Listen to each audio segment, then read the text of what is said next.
Hi viewers, welcome to Vivi kings activity சமையல். வேர்க்கடலை வச்சு எப்படி லட்டு செய்யலான்னு பார்க்கலாம் வாங்க. லட்டு செய்கிறதுக்கு வேர்க்கடலையில் உள்ள தொலியை ஃபுல்லாக நான் உரிச்சிட்டு எடுத்து வச்சுருக்கிறேன். இது 200 கிராம் அளவு இருக்குது. ஒரு பவுல் எனக்கு 200 கிராம் பிடிக்குது. அதனால் இந்த பவுலில் நான் எடுத்து வச்சுருக்கிறேன். இப்போ எடுத்து வச்சுருக்க ஜாரில் இப்போ வேர்க்கடலையை நான் தட்டிக்கிறேன். இதை ரொம்ப மையாக அரைச்சிடாதீங்க. கொஞ்சம் கொரப்பாக இருக்கிற மாதிரி பார்த்துக்கோங்க.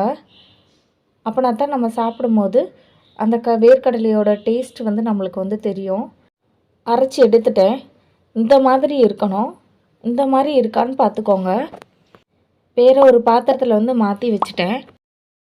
வேர்க்கடலை எடுத்த அதே பவுலில் வெல்லத்தை நான் எடுத்து வச்சுருக்கிறேன். இடித்து எடுத்து வச்சுருக்கிறேன். இப்போ நம்ம அரைச்ச அதே ஜாரில் வெல்லத்தை நான் கொட்டிக்கிறேன்.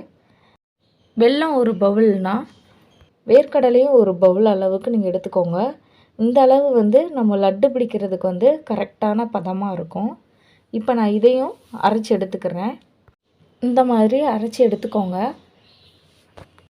வேர்க்கடலை பவுட்ரு பண்ணி தட்டி வச்சுருக்கிற அதே பாத்திரத்தில் நம்ம அரைச்சி வச்சுருக்கிற வெல்லத்தையும் இதோடு சேர்த்துக்கலாம். வேர்க்கடலையோட வெல்லம் நல்லா மிக்ஸ் ஆகிற வரைக்கும் நல்லா பிணைஞ்சி விட்டுக்குவோம். இதில் ஏலக்காய் பொடி, சுக்கு பொடி எதுவுமே சேர்க்க வேணாம்.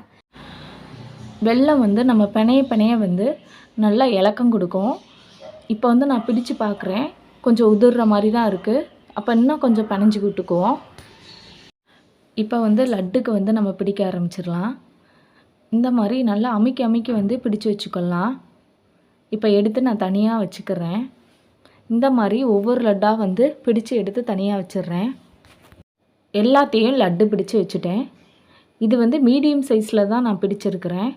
இதில் எனக்கு 18 லட்டு கிடச்சிருக்கு. 200 கிராம் வெல்லம், 200 கிராம் கடலைப்பருப்பில் எனக்கு 18 லட்டு வந்திருக்குது. இந்த மாதிரி நீங்களும் ட்ரை பண்ணி பாருங்கள். உங்களுக்கு குழந்தைங்களுக்கு ஸ்நாக்ஸ் பாக்ஸுக்கு கூட கொடுத்து விட்டுக்கலாம்.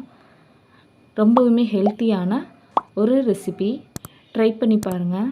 Thank you so much.